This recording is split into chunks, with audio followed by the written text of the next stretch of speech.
मोमबत्ती एक खाएंगे ले लो मोमबत्ती 20 रुपए।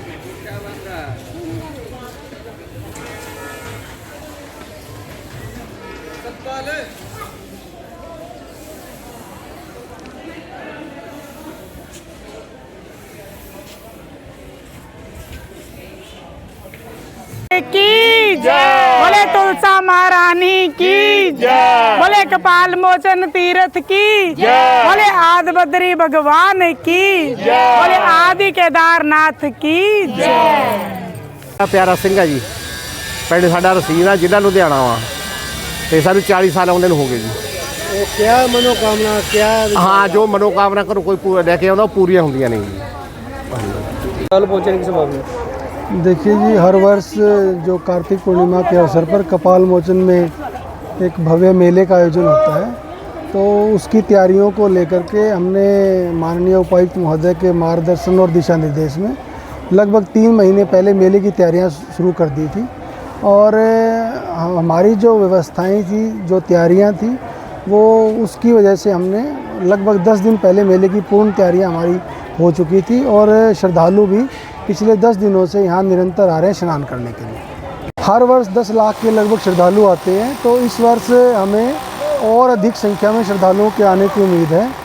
और जो श्रद्धालु हैं उनके लिए हमने पूरी व्यवस्थाएं कर रखी हैं ताकि उनको किसी तरह की कोई असुविधा ना हो। लगभग 130 एकड़ को हमने एक्वायर किया मेले के लिए। और जो हमारा पूरा मेला क्षेत्र है उसमें हमने व्यवस्था और सुरक्षा की दृष्टि से उसको 4 सेक्टर्स में बांटा है।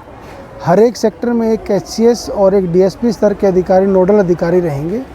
और जो हमारा मेला है वो 100 कैमरे और ड्रोन्स की निगरानी में रहेगा। अब की बार जो और व्यवस्थाओं की अगर हम बात करें तो हमने श्रद्धालुओं के बैठने के लिए जो प्रॉपर बेंच की व्यवस्था की है, और दियों के लिए जो हमने प्रॉपर स्टैंड की व्यवस्था की है। और पिछली बार हमने जो मेला, जो हमारे सरोवर हैं, उसके चारों ओर परमानेंट लाइट्स की व्यवस्था की थी। और उस परमानेंट इंफ्रास्ट्रक्चर को बढ़ाते हुए हमने जो और भी क्षेत्र है, मेला क्षेत्र, वहाँ भी परमानेंट लाइट्स की व्यवस्था की है। तो प्रशासन की तरफ से पूरी तैयारियां हैं और प्रशासन पूरी तरह से प्रतिबद्ध है श्रद्धालुओं को सभी मूलभूत सुविधाएं देने के लिए। नाम सृष्टि शर्मा है। हम लुधियाना से बस लेके आ रहे हैं। बस को आते हुए कम से कम 15 साल हो गए, और मुझे आते हुए, खुद पर्सनली आते हुए मैं 30 साल हो गए। और मनोकामना ये कि भगवान के दर्शन हो जाएं, इस जीवन को सफल हो जाए, मानुष जन्म में आए हैं, थोड़ा नाम जप कर लें, भव से पार हो जाएं, बस यही मनोकामना है। तो यहाँ आने के बाद कैसा महसूस हुआ? यहाँ आने के बाद ज़िंदगी बदल चुकी है। जब से आ रहे हैं हम तो अब भी स्वर्ग में हैं, जाएंगे तब भी स्वर्ग में जाएंगे, क्योंकि ठाकुर के दर्शन होते हैं, तो इससे बड़ा स्वर्ग कुछ हो नहीं सकता। मेरा नाम पंडित सुभाष चंद्र शर्मा शास्त्री है। मैं यहाँ का तीर्थ पुरोहित भी हूँ। और यहाँ जो है, इन सरोवरों में स्नान करने से सभी किस्म के पाप दूर हो जाते हैं। जैसा कि यहाँ सतयुग में भगवान परशुराम जी आए, उन्होंने स्नान किया क्षत्रियों का वध करने के बाद, तो उन्होंने शस्त्र वगैरह यहीं धोए। त्रेता युग में भगवान श्री राम आए, रावण को मारने के बाद जो उनको ब्रह्म हत्या का दोष लगा हुआ था, वो यहाँ स्नान मात्र से ही उनका ब्रह्म हत्या का दोष दूर हुआ। द्वापर युग में फिर भगवान श्री कृष्ण आए पांडवों को लेकर, क्योंकि धर्मराज युधिष्ठिर ने भगवान श्री कृष्ण से आराधना की, ये इतना बड़ा कर्ज हमारे सर चढ़ गया, तो इसको दूर करने का उपाय करो। तो भगवान श्री कृष्ण ने फिर पांडवों को यहीं स्नान, गौदान, पिंडदान वगैरह कराया, तो उनको चारों ऋणों से छुटकारी मिली, तभी इसका सरोवर का नाम ऋण मोचन पाया गया। उसके बाद फिर भगवान शिव को ब्रह्म हत्या का दोष लगा। उस दोष के कारण भगवान शिव ने और गौ बच्चे ने स्नान किया, तो गौ बच्चे ने भी ब्राह्मण की मृत्यु कर दी थी। इस कारण गौ बच्चे का भी सफ़ेद से काला रंग पड़ गया था। तो इसमें स्नान करने से गौ माता और बच्चे का सफ़ेद रंग हुआ, ब्रह्म हत्या के दोष से मुक्ति मिली। उसके बाद भगवान शिव ने जो स्नान किया, उनके हाथ के ऊपर वो ब्रह्मा जी का जो कपाल लगा हुआ था, वो स्नान मात्र से दूर हुआ। तो उन्होंने फिर इस गौ माता को ये वरदान दे दिया भी यहीं किनारे के ऊपर स्थिर हो जाओ और दुनिया का हर संकट दूर करो।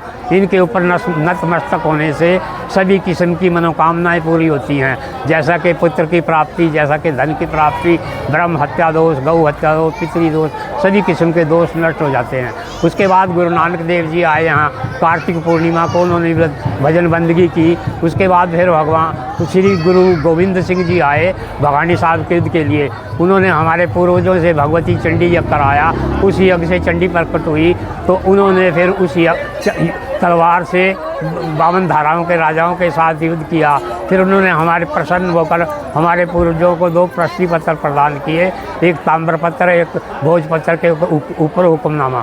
सन 1736 और 1745 में उन्होंने 2 हुक्मनामे हमारे पूर्वजों को दिए, जो आज भी हमारे पास मौजूद हैं। ਜਿਵੇਂ ਇੱਕ ਨਾ ਪੰਡਤ ਦਾ ਗਊ ਬੱਸਾ ਰੱਖੇ ਹੋਏ ਸੀਗੇ, ਉਹ ਜਦ ਬੱਸਾ ਜਵਾਨ ਹੋ ਗਿਆ ਗਊ ਦਾ, ਉਸਨੇ ਜਦੀ ਹੋਈ ਮਤਲਬ ਉਹਨੂੰ ਨੱਥ ਪਾਉਣੀ ਸ਼ੁਰੂ ਕਰਤੀ। ਉਹ ਜਿਹੜਾ ਬੱਸਾ ਸੀ ਉਹਨੇ ਨੱਥ ਨਹੀਂ ਪਵਾਈ, ਉਹਨੇ ਨੱਥ ਨਹੀਂ ਪਵਾਈ, ਉਹਨੇ ਜਿਹੜਾ ਸੀਗਾ ਉਹ ਬ੍ਰਾਹਮਣ ਉਹਨੇ ਮਾਰਤਾ। ਜਦ ਮਾਰਤਾ ਉਹ ਗਊ ਬੱਸਾ ਕਾਲੇ ਹੋ ਗਏ ਜੀ ਚਿੱਟੇ ਤੋਂ, ਉਹਨਾਂ ਨੂੰ ਗਊ ਬੱਸੇ ਦਾ ਮਤਲਬ ਬਾਹਮਣ ਦਾ ਸਰਾਫ ਲੱਗ ਗਿਆ। ਫਿਰ ਉਹਨਾਂ ਨੂੰ ਸਾਜੋਗ ਸੀਗਾ, ਸਾਜੋਗ ਦੇ ਵਿੱਚ ਉਹਨਾਂ ਨੂੰ ਜਿਹੜਾ ਸੀਗਾ ਪਤਾ ਸੀ ਵੀ ਇੱਥੇ ਜਿਹੜਾ ਹੈਗਾ ਵੀ ਪਾਪ ਲੈਂਦਾ ਵਾ। ਉਹ ਫਿਰ ਗਊ ਤੇ ਬੱਸਾ ਇੱਧਰ ਨੂੰ ਆਏ, ਜਿਹੜਾ ਗੋਪਾਲ ਮੋਚਨ ਤਲਾਬ ਆ ਉਹ ਤਲਾਬ ਦੇ ਵਿੱਚ ਉਹ ਆਏ। ਜਦ ਆ ਕੇ ਉਹ ਵਿੱਚ ਬੜੇ ਉਹਦੇ ਤੇ ਬੜੇ ਤਾਂ ਉਹਦੇ ਵਿੱਚ ਚਿੱਟੇ ਹੋਣ ਲੱਗ ਗਏ। ਜਦ ਨੂੰ ਇੱਥੇ ਸ਼ਿਵ ਜੀ ਦੀ ਬਾੜੀ ਹੈ ਜੀ, ਇੱਕ ਸ਼ਿਵ ਜੀ ਦੀ ਬਾੜੀ ਦੇ ਉੱਤੋਂ ਸ਼ਿਵ ਜੀ ਮਹਾਰਾਜ ਦੇਖ ਰਹੇ ਸੀ, ਉਹਨਾਂ ਦੇ ਹੱਥ 'ਤੇ ਕਪਾਲੀ ਸੀਗੀ। ਉਹ ਕਪਾਲੀ ਉਹਨਾਂ ਨੂੰ ਵੀ ਸ਼ਰਾਫ ਲੱਗਿਆ ਹੋਇਆ ਸੀਗਾ। ਉਹ ਸ਼ਿਵ ਜੀ ਦੇ ਜਦ ਦੇਖਿਆ ਵੀ ਗਊ ਬੱਸਾ ਉਹਨੂੰ ਸ਼ਰਾਫ ਲੱਗੇ ਵੀ ਕਿੱਥੇ ਜਾ ਰਹੇ, ਵੀ ਉਹਨਾਂ ਨੂੰ ਸ਼ਰਾਫ ਲਾਉਣਾ ਉਹਨਾਂ ਨੇ ਵੀ, ਉਹ ਵੀ ਉਹਨਾਂ ਦੇ ਮਗਰ ਹੀ ਆ ਗਏ। ਜਦ ਗਊ ਬੱਸਾ ਮੂਹਰੇ ਚਲੇ ਗਏ ਮਗਰ ਜੀ, ਸ਼ਿਵ ਜੀ ਮਹਾਰਾਜ ਜੀ ਮਗਰ ਆਉਂਦੇ ਰਹੇ। ਜਦ ਸ਼ਿਵ ਜੀ ਮਹਾਰਾਜ ਜੀ ਮਗਰ ਆਏ ਉਹਨਾਂ ਦੇ, ਤੇ ਉਹਨਾਂ ਦੇ ਵੀ ਹੱਥ ਦੀ ਕਪਾਲੀ ਰਹਿ ਗਈ, ਤੇ ਇਹਨਾਂ ਦੇ ਵੀ ਜਿਹੜੇ ਸੀਗੇ ਮਤਲਬ ਵੀ ਗਊ ਬੱਸਾ ਕਾਲੇ ਸੀਗੇ, ਉਹ ਸਾਰੇ ਚਿੱਟੇ ਹੋ ਗਏ ਇੱਕਦਮ, ਸਾਰੇ ਚਿੱਟੇ ਹੋ ਗਏ। ਉਹਨਾਂ ਦਾ ਜਿਹੜਾ ਸ਼ਰਾਫ ਲੱਗਿਆ ਸੀ ਉਹ ਲੈ ਗਿਆ। ਉਸ ਤੋਂ ਬਾਅਦ ਅੱਗੇ ਆ ਕੇ ਜਿਵੇਂ ਮਤਲਬ ਸੁਣਿਆ ਵਾ, ਜਿਵੇਂ ਅੱਗੇ ਆ ਕੇ ਕਹਿੰਦੇ ਸੀ ਵੀ ਮਤਲਬ ਵੀ ਸ਼ੇਰ ਖੜਾ ਸੀਗਾ, ਉੱਥੋਂ ਸ਼ਿਵ ਜੀ ਮਹਾਰਾਜ ਨੂੰ ਉਹਨਾਂ ਨੇ ਅਰਦਾਸ ਕੀਤੀ, ਕਿਹਾ ਇਹਨਾਂ ਨੇ ਫਰਿਆਦ ਕੀਤੀ ਗਊ ਬੱਸੇ ਨੇ ਵੀ ਮਹਾਰਾਜ ਅੱਗੇ ਸ਼ੇਰ ਖੜਾ ਵਾ, ਵੀ ਅਸੀਂ ਜਿਹੜਾ ਹੈਗਾ ਵੀ ਅਸੀਂ ਆਪਣੇ ਵੀ ਤੁਹਾਨੂੰ ਤੁਹਾਡੇ ਸਾਡੇ ਮਗਰ ਲਾ ਕੇ ਤੁਹਾਡੇ ਵੀ ਕਪਾਲੀ ਰਹੀ ਹੱਥ ਤੋਂ। सर किन्ने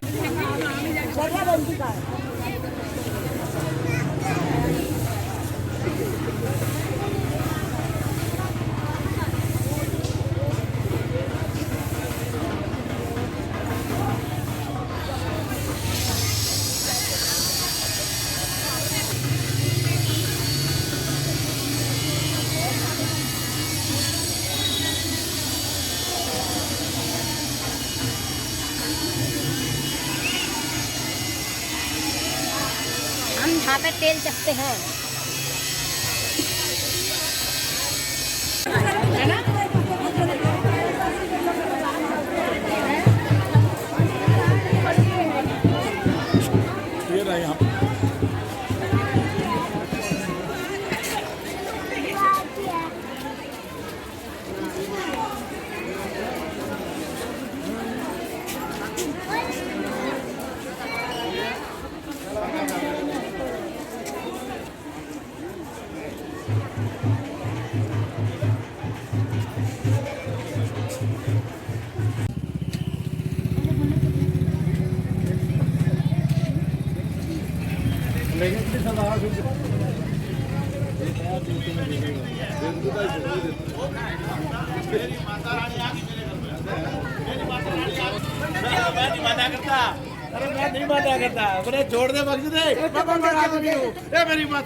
ਲੱਖਾਂ ਕਰੋੜ ਦੇ ਹਿਸਾਬ ਨਾਲ ਰਹੇ ਨੇ ਜੀ।